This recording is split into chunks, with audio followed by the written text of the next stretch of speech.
तेरे इश्क की दीवानगी चैप्टर 21। जानवी राघव की हरकतों से बिस्तर पर पीछे की तरफ खिसक रही थी और तभी राघव ने जानवी का एक पैर पकड़ा और अपनी तरफ खींचते हुए कहा। वो जानवी के ओंठों की तरफ अपने ओंठ बढ़ाते हुए बोला, जान, आज मुझे झेल लो ना, क्योंकि मैं तुम्हारी खूबसूरती नहीं झेल पा रहा हूँ। फिर इतना बोल के राघव जानवी के ओंठों पे अपने होंठों को रख के पैसिनेट किस करने लगा और धीरे धीरे जानवी की बॉडी को किस करता रहा। जानवी राघव से खुद को छुड़ाना चाहती थी, इसलिए उसने राघव को जोर से पुश किया और वो वहाँ से भागने लगी। राघव जानवी की यह हरकत देखकर मुस्कुराने लगा और वो बोला, जान, अगर तुम अभी के अभी वापस मेरे पास नहीं आई ना, तो तुम्हारे घर पहुँचने से पहले वहाँ तुम्हारे घर वालों की लाश होगी। शारदा भारद्वाज, मानसी भारद्वाज और इतनी ही नहीं, तुम्हारे नेबर, तुम्हारे सारे दोस्त, यहाँ तक कि आज तक तुमसे जिसने हंस के मुस्कुरा के बात भी की होगी ना, उसे मैं जान से मार दूंगा। जानवी टेरेस के डोर तक पहुंच गई थी, लेकिन जब उसने ये सुना तो ना चाहते हुए भी वो राघव के पास सर झुका के आने लगी। उसकी आंखों में आंसू आ गए थे। जब जानवी राघव से थोड़ी ही दूर पे थी, उसका मन कर रहा था कि वो राघव को जान से मार दे और यहाँ से कहीं दूर भाग जाए, लेकिन वो जानती थी कि अगर वो ज्वाला भी बन गई तो राघव का सामना करना उसके लिए आसान नहीं होगा। इसलिए वो राघव के पास आ गई और राघव ने उसे पकड़ के अपनी गोद में बिठा लिया। अब राघव जानवी के ऊपर की बॉडी का कपड़ा उसके शरीर से अलग करने लगा। जैसे वो कपड़ा अलग हुआ, जानवी ने जल्दी से बेडशीट से खुद को ढक लिया, लेकिन राघव तो राघव है, उसका जो मन करता है वो करके ही रहता है। फिर राघव भी जानवी के साथ बेडशीट के अंदर घुस गया और जानवी को कस के पकड़ लिया। जानवी की आंखों में आंसू के साथ साथ राघव के लिए नफरत और गुस्सा भी। और अब राघव जानवी को पकड़कर उसकी बॉडी से अपनी बॉडी चिपकाने लगा और साथ ही साथ उसके शरीर के हर हिस्से पर किस किए जा रहा था। फिर धीरे धीरे राघव जानवी को बिस्तर पर सुला देता है और खुद जानवी के ऊपर आ जाता है। राघव की हरकत देखकर जानवी खुद से बोली, नहीं जानवी, तू ऐसे हार नहीं मान सकती। हे राघव जी, अब जो मैं करने जा रही हूँ उसमें मेरी मदद कर देना प्लीज़ राघव जी। इतना बोलकर जानवी ने अपने एक पैर से अपने दूसरे पैर की पायल को कस के प्रेस किया और तभी वो पायल वाइब्रेट होने लगी। पायल के वाइब्रेट होते ही राघव के फ़ोन पर एक कॉल आया, लेकिन राघव कॉल रिसीव नहीं कर रहा था क्योंकि उसके सामने तो इस वक्त बस जानवी थी। जानवी ने देखा कि राघव कॉल रिसीव नहीं कर रहा है तो वो बोली, सर, किसी का अर्जेंट कॉल होगा, रिसीव कर लीजिए। राघव जानवी की तरफ देख के बोला, तुम कहती हो तो ठीक है, लेकिन प्लीज़ अपने होठों को मुझसे दूर मत करना। जानवी ने राघव की बातों पर सर झुका लिया। फिर राघव ने कॉल रिसीव किया और बोला, यस डैड, या okay, I am coming right now, so don't worry. Raghav ने कॉल डिस्कनेक्ट किया और सामने देखा तो जानवी वैसे ही खुद को बेडशीट में लपेटे हुए सर झुकाए बैठी थी। राघव ने अपनी गर्दन टेढ़ी करके जानवी को देखने लगा और खुद से बोला, कितनी मासूम लग रही है यार, तुम्हें ऐसे छोड़ के जाना पड़ रहा है, लेकिन मुझ पर क्या बीत रही है वो तो मैं ही जानता हूँ, लेकिन क्या करूँ। डैड का कॉल था ना, और किसी का होता तो मैं कभी नहीं जाता। अभी भी तुम्हारे होठ मुझे अपनी तरफ खींच रहे हैं, लेकिन क्या करूँ, इट्स माय बैड लक जो तुम्हारे इतने करीब होकर भी कुछ नहीं कर सकता। फिर राघव जानवी से बोला, चलो तुम्हें तुम्हारे घर छोड़ देता हूँ, मुझे अभी जाना है। जानवी बोली, सर मैं चली जाऊँगी, आप टेंशन मत लीजिए, आप जाइए। राघव बोला, तुम चलोगी या मैं तुम्हें ऐसी ही इसी हालत में अपनी बाहों में उठा कर ले जाऊँ। कितनी बार कहा है कि मुझे ना सुनने की आदत नहीं है और ना ही अपनी बात रिपीट करने की। राघव की बात सुनकर जानवी जल्दी से बेडशीट को अच्छे से अपने चारों तरफ लपेट के वहाँ से बेडरूम की तरफ चली जाती है। कुछ वक्त बाद जानवी क्लोजेट रूम से बाहर आई। राघव भी बेडरूम में ही बैठा हुआ था। उसकी तो अब भी नज़र जानवी पे पड़ी थी, तो वो बस जानवी को देखता ही रह जाता था और इस बार भी उसका वही हाल था। फिर वो जानवी की तरफ बढ़ के उसे अपनी बाहों में उठा लेता है और बाहर की तरफ जाने लगता है। जानवी तो राघव की बाहों में बिल्कुल नहीं जाना चाहती, लेकिन वो जानती थी कि वो कितना भी कुछ कर ले, राघव को उसके मन की करने से कोई नहीं रोक सकता। तो वो भी चुपचाप राघव की बाहों में पड़ी रही। थोड़ी देर में जानवी अपने घर पहुंच जाती है और फिर वो राघव से बोली, सर प्लीज़ काव्या की हेल्प कर दीजिए प्लीज़। राघव सार्कास्टिक से स्माइल के साथ बोला, जान, सब तुम्हारा ही तो है, यहाँ तक कि ये राघव भी तुम्हारा है। अगर तुमने मुझसे मांगा नहीं होता बल्कि हक से मुझसे लिया होता तो मुझे ज़्यादा खुशी होती। खैर, अब जो हुआ सो हुआ, तुम कल ऑफिस आना और जो भी अमाउंट चाहिए होगा खुद फिल कर देना, ओके। इतना बोलकर राघव ने जानवी के ओंठों पर एक सॉफ्ट किस किया और फिर कार का दरवाज़ा खोलकर बाहर आ गया। और फिर जानवी भी बाहर आई और जाने लगी। तभी राघव ने जानवी का हाथ पकड़ लिया और बोला, जाने से पहले एक बार नज़र उठा के मुझे देख तो लो यार। जानवी अब भी नज़रें झुकाए खड़ी थी, तो राघव ने झटके से जानवी को अपनी तरफ खींचा, जिससे जानवी राघव के सीने से टकरा गई।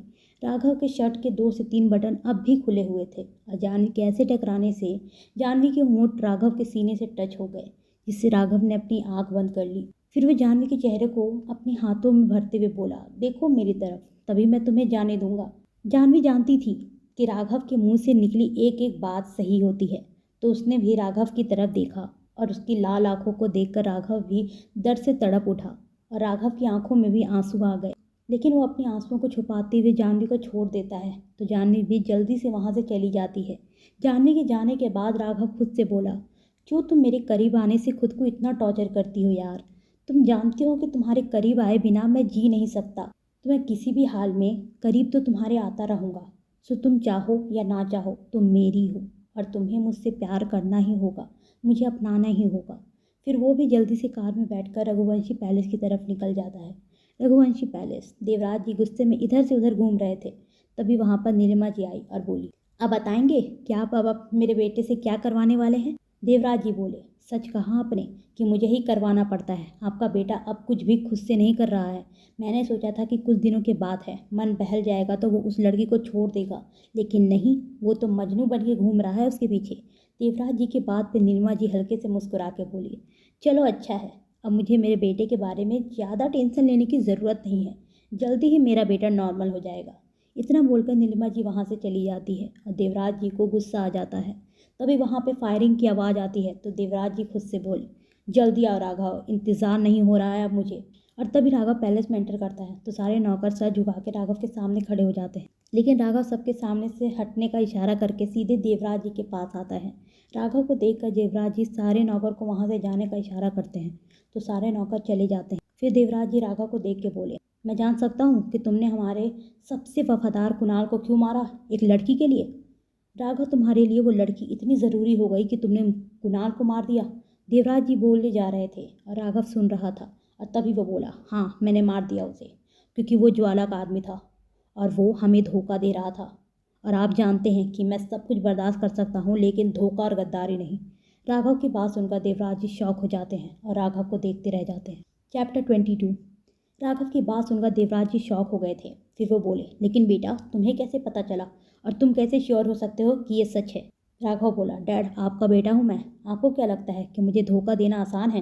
देवराज जी मुस्कुरा के राघव के कंधे पर हाथ रख के बोले, I am proud of you my son. लेकिन अब तुम घर आया करो बेटा, मैं तुम्हें रोज़ देखना चाहता हूँ। वैसे भी तुम्हारी माँ को लगता है कि तुम मेरी वजह से बिगड़ रहे हो।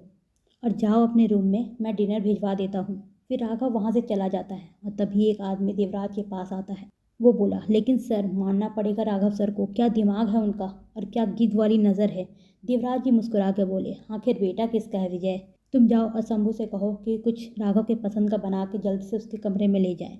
इधर राघव रूम में पहुंच के अपनी शर्ट उतार रहा था कि उसकी नज़र जानवी के पोस्टर पर गई, तो वो उसके पास चला गया और उसके पोस्टर पर हाथ रख के बोला, तुम्हारी खूबसूरती मुझे पागल बना रही है जान, अब ज़्यादा दिन तुमसे दूर नहीं रहा जाएगा। इतना बोलकर राघव वॉशरूम में चला जाता है और शावर ऑन करके उसके नीचे खड़ा हो जाता है और फिर अपनी आंखें बंद करके जानवी को उसके ड्रेस में और उसका डांस बाकी सारी बातें याद करके मुस्कुराने लगता है। जानवी का घर।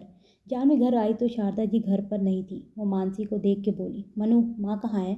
मानसी बोली, वो दी क्या है ना कि वीर की तबीयत खराब थी तो कुछ दिनों के लिए उसके पास गई है। लेकिन मानसी को जानवी ठीक नहीं लग रही थी, तो वो बोली, दी क्या हुआ, वो राघव सिंह रघुवंशी ने क्या करवाया आपसे। जानवी बोली, कुछ नहीं, वो बस कुछ वक्त रहना चाहता था मेरे साथ। मानसी बोली, बस यही बात थी ना, या कुछ और भी छुपा रही हो। जानवी मुंह बना के बोली, नहीं मनु, अब तू सो जा, मुझे थोड़ा वॉशरूम जाना है। इतना बोलकर जानवी भी वॉशरूम में चली जाती है। फिर जानवी भी नल के नीचे बैठकर नल चालू कर देती है और रोने लगती है और वो खुद से बोली, आज तक मैंने किसी को खुद को देखने तक नहीं दिया और ना ही किसी की तरफ देखा, और आपने ना ही मेरे साथ ज़बरदस्ती करने की कोशिश की और ना ही ज़बरदस्ती मुझे खुद को देखने को कहा। नफ़रत है आपसे राघव सिंह रघुवंशी, नफ़रत। आप कभी किसी से प्यार नहीं कर सकते, आपको सिर्फ अपनी हवस की आग बुझानी है और कुछ नहीं। लेकिन मैं आपको कभी आपके मकसद में कामयाब नहीं होने दूंगी। इतना बोलकर जानवी जोर जोर से रोने लगती है और सिसकने लगती है। सुबह का वक्त, राघव का ऑफिस। राघव जो केबिन में आया तो वहाँ जानवी नहीं थी, तो उसने जानवी के केबिन में कॉल किया, लेकिन कोई भी कॉल रिसीव नहीं कर रहा था। फिर उसने समीर को बुलाया। फिर समीर राघव के केबिन में आया तो राघव बोला, जानवी कहाँ है? समीर बोला, सर वो जानवी ऑफिस नहीं आई है। समीर की बात सुनकर राघव का गुस्सा साथ में आसमान पर पहुंच गया था और उसने गुस्से में अपने हाथ टेबल पर मार दिया और बोला, समीर, मुझे जानवी 15 मिनट के अंदर मेरे केबिन के में चाहिए, नहीं तो तुम जानते हो कि मैं क्या करूँगा। समीर राघव का गुस्सा देखकर डर गया और जल्दी से राघव के केबिन से निकल गया। राघव गुस्से में अपना हाथ देख के बोला, जिसमें से खून निकल रहा था, जान, तुम जानती हो कि तुम्हें देखे बिना मैं एक पल नहीं रह सकता, लेकिन फिर भी तुमने ऐसा किया। अब देखो मैं क्या करता हूँ। इधर समीर ने अपने केबिन में आके जल्दी से जानवी को कॉल किया। जानवी ने कॉल रिसीव करके कहा, सॉरी समीर सर, मैं आज नहीं आ पाऊंगी। वो जानवी ने इतना ही कहा था कि समीर बोला, जानवी तुम अभी आओ ऑफिस, नहीं तो सर मुझे जॉब से निकाल देंगे, और वो भी 15 मिनट के अंदर। Please Janhvi please. इतना बोलकर समीर ने कॉल डिस्कनेक्ट कर दिया और इधर जानवी परेशान हो जाती है। जानवी को परेशान देखकर मानसी बोली, दी क्या बात है, तू इतना क्यों परेशान हो रही है? जानवी जल्दी से अपना बैग लेके जाते हुए बोली, मनु अभी वक्त नहीं है बताने का, मैं जा रही हूँ ऑफिस, तू ख्याल रखना और समय से कोचिंग चली जाना।